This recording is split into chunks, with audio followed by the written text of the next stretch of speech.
संत शिरोमणि तुलसी के चरणों में झुका कर माथा गाता हूँ श्री राम आपकी मैं भी गौरव गाथा। नाथ आपके गुण गायन की नहीं है मुझ में क्षमता, किंतु कहा लेगी बालक से माँ सीता की ममता। श्री हनुमान जी महाराज की, श्री तुलसीदास जी महाराज की।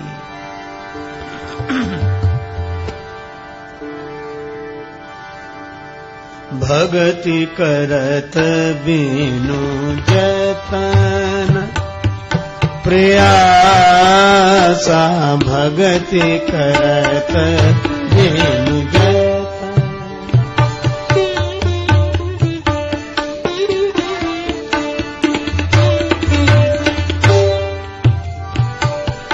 संस्कृति मूल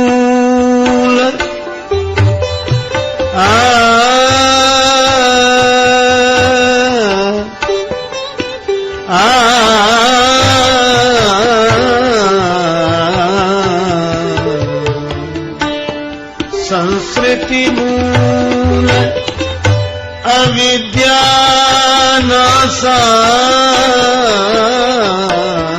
करत बिनु जतन।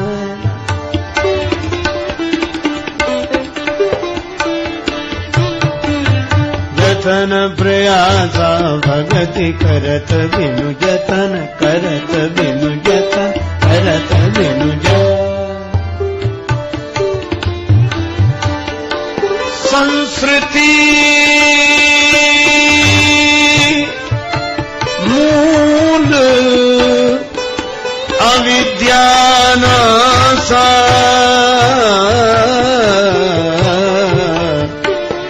भगति करत बिनु जतन, करत बिनु जतन, करत बिनु। भगवत भक्ति की महिमा का प्रतिपादन करते हुए श्री तुलसीदास जी महाराज ने यह पावन पंक्ति श्री रामचरितमानस में श्री कागभूषुंडी जी श्री गरुड़ जी के संवाद के बीच में उपस्थित की है, जिसका आशय है कि जो आवागमन की मूल अविद्या है, आवागमन के कारण में जो मूल है वह अविद्या ही है, उसकी निवृत्ति भगवत भक्ति करने से बिना किसी यत्न और प्रयास के निवृत्ति हो जाती है।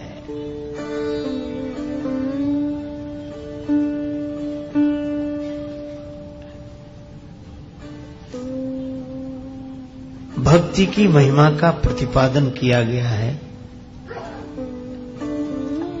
इसका यह आशय नहीं है कि ज्ञान की महिमा कम है, नहीं कछु पावन ज्ञान समाना, नहीं ज्ञानेन सदृशम पवित्रमिह विद्यते। ज्ञान की अपनी महिमा है, पर भक्त को वह ज्ञान भी अनायास प्राप्त हो जाता है। भरत जी भक्त हैं, सदा एक ही बात कहते हैं, मुहि समान को पाप निवास।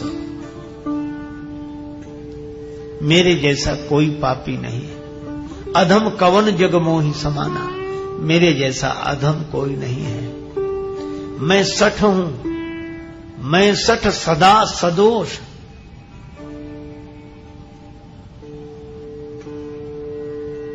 ऐसे परम भक्त श्री भरत जो दैन्य भाव और कार्पण्य के कारण सदा अपने को पतित के रूप में देखते हैं, अधम के रूप में देखते हैं, पर आप आश्चर्य करेंगे,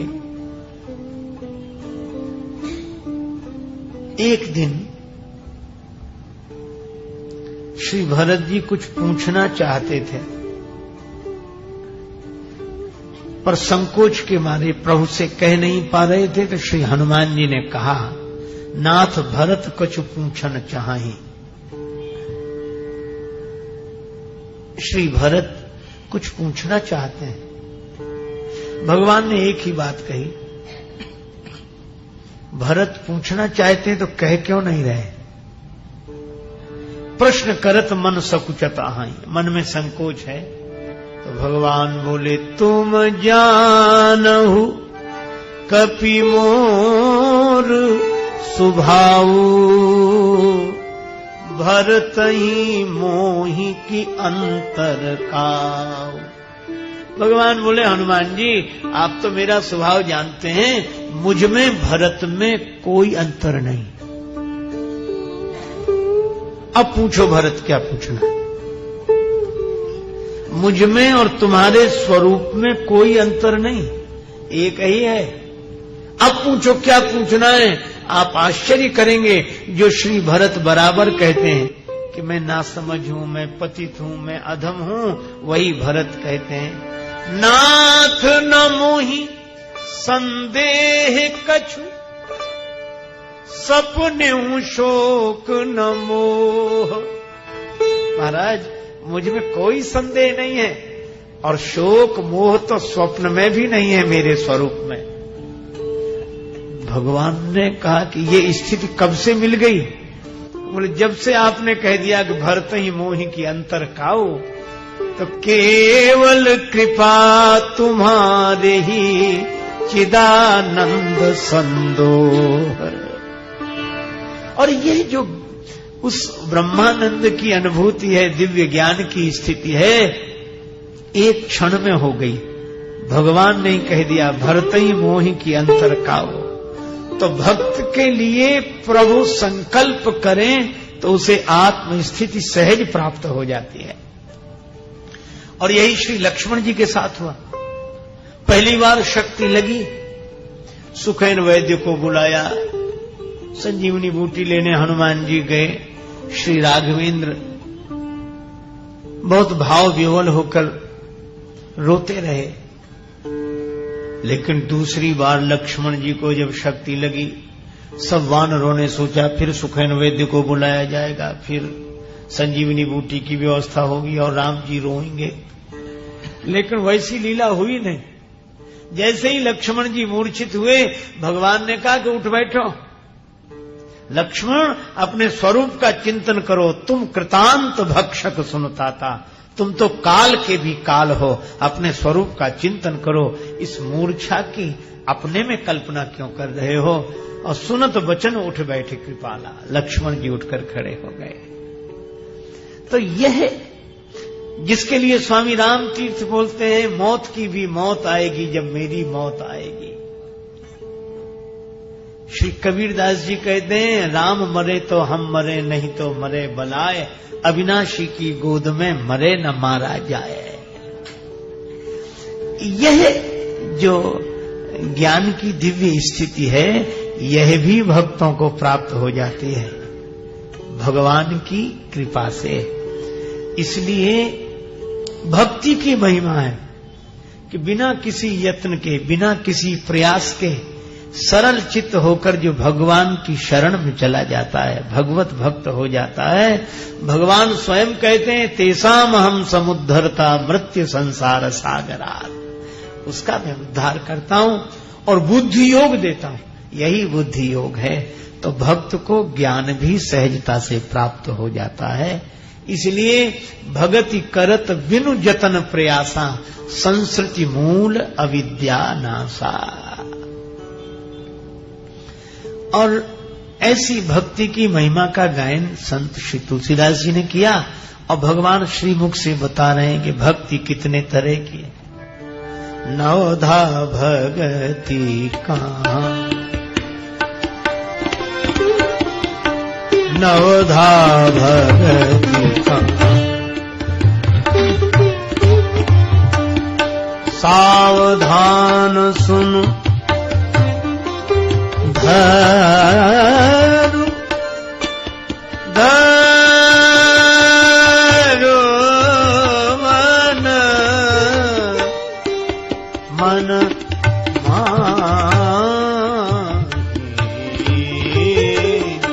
नवधा भगति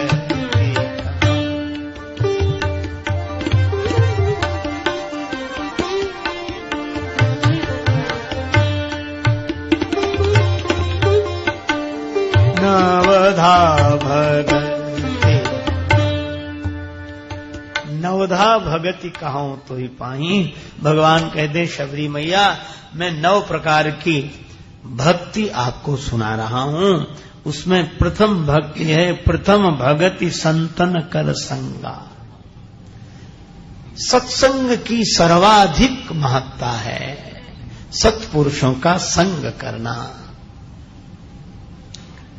अच्छा, कितनी देर करना?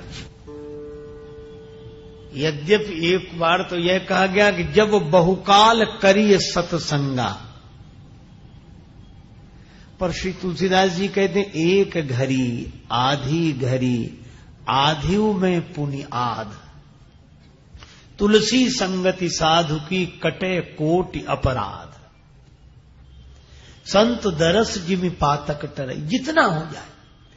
और एक जगह तो कहा कि तात स्वर्ग अपवर्ग सुख धरिय तुला एक अंग, तूल नता ही सकल मिल जो सुख लव सत्संग।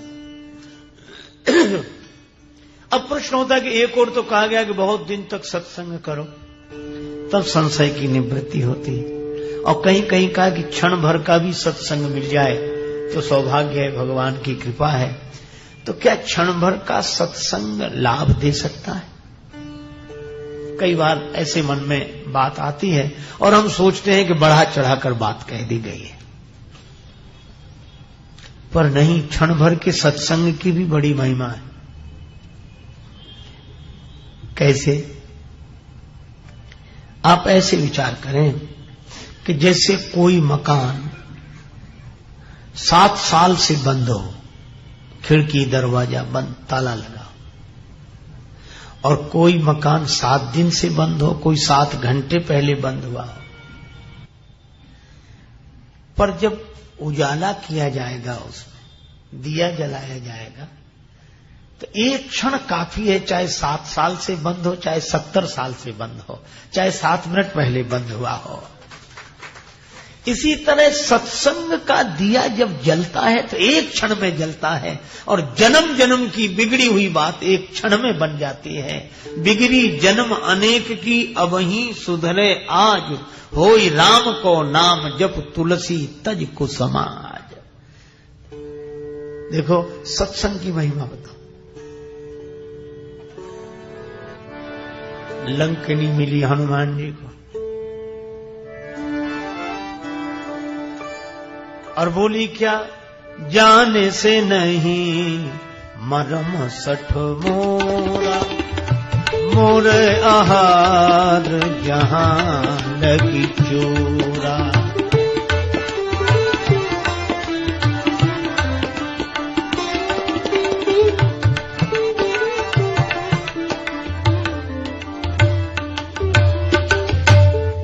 लंकनी बोली मुझे नहीं जानते,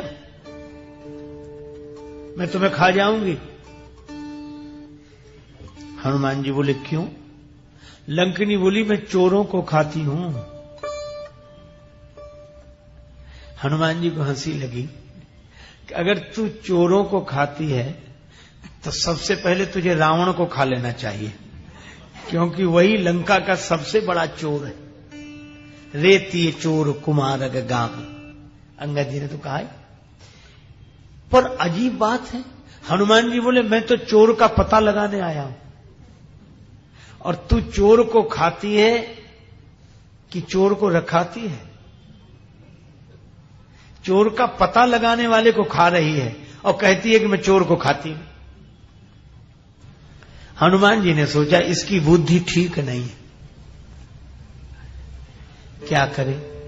श्री हनुमान जी ने मुक्के का प्रयोग किया,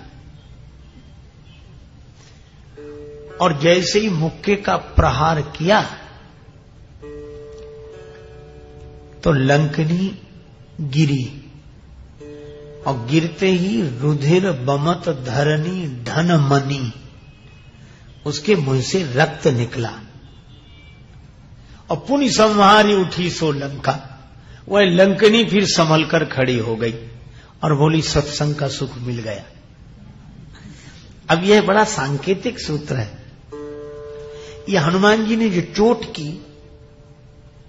ये चोट क्या है? सदगुरु मेरा सूरमा करे शब्द की चोट।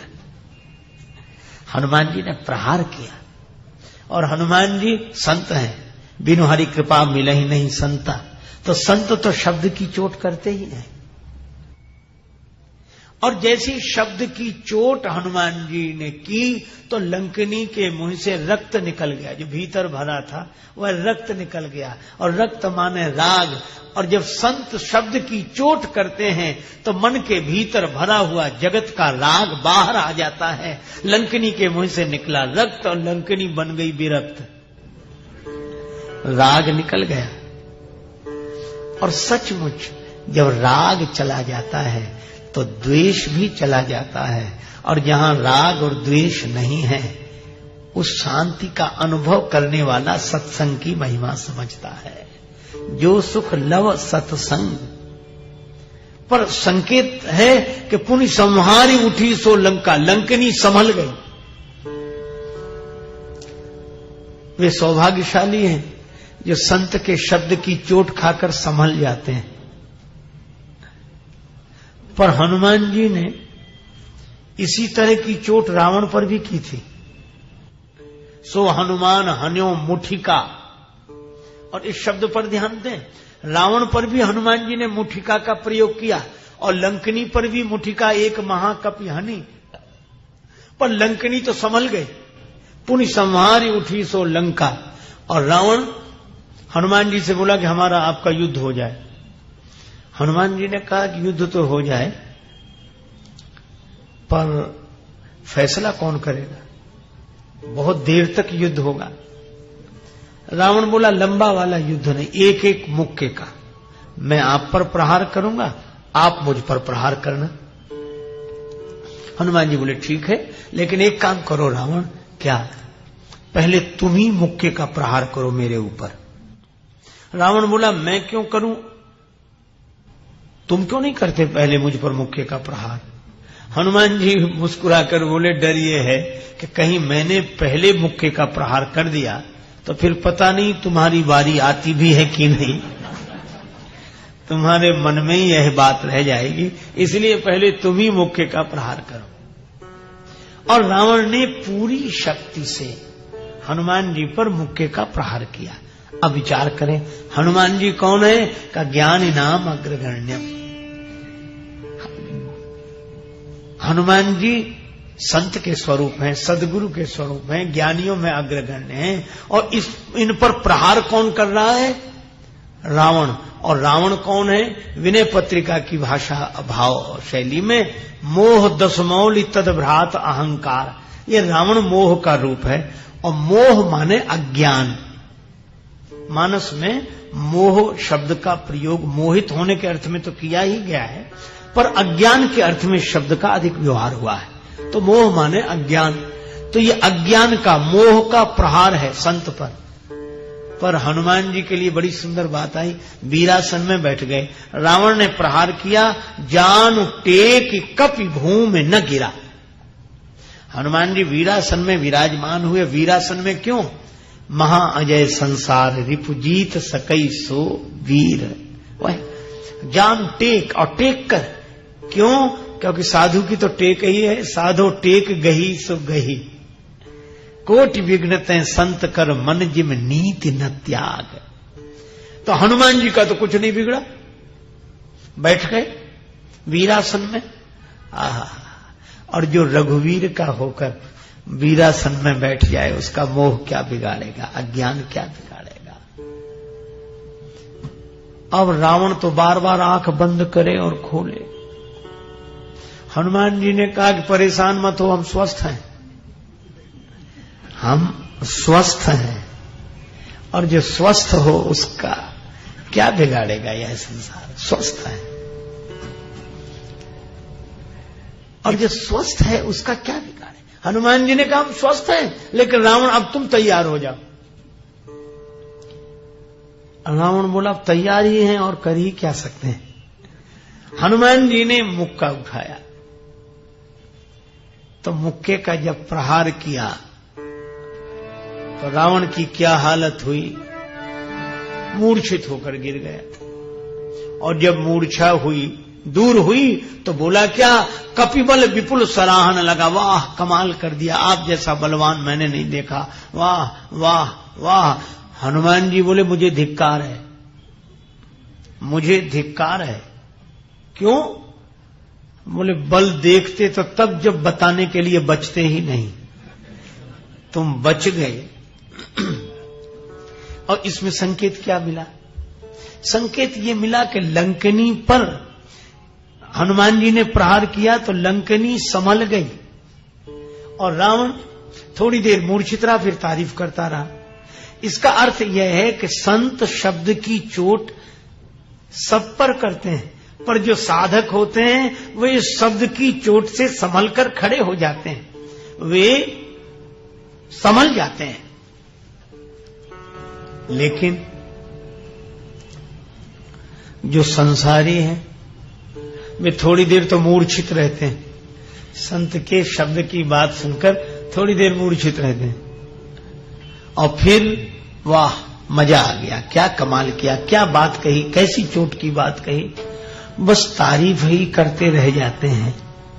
तब संत को भी लगता है कि हमें धिक्कार है, अरे ये शब्द की चोट केवल इतने के लिए थोड़ी कही थी कि केवल प्रशंसा हो जाए हमारी, नहीं नहीं, इस शब्द की चोट से जो संभल जाए। तो लंकनी संभल गई और रावण संभल नहीं पाया।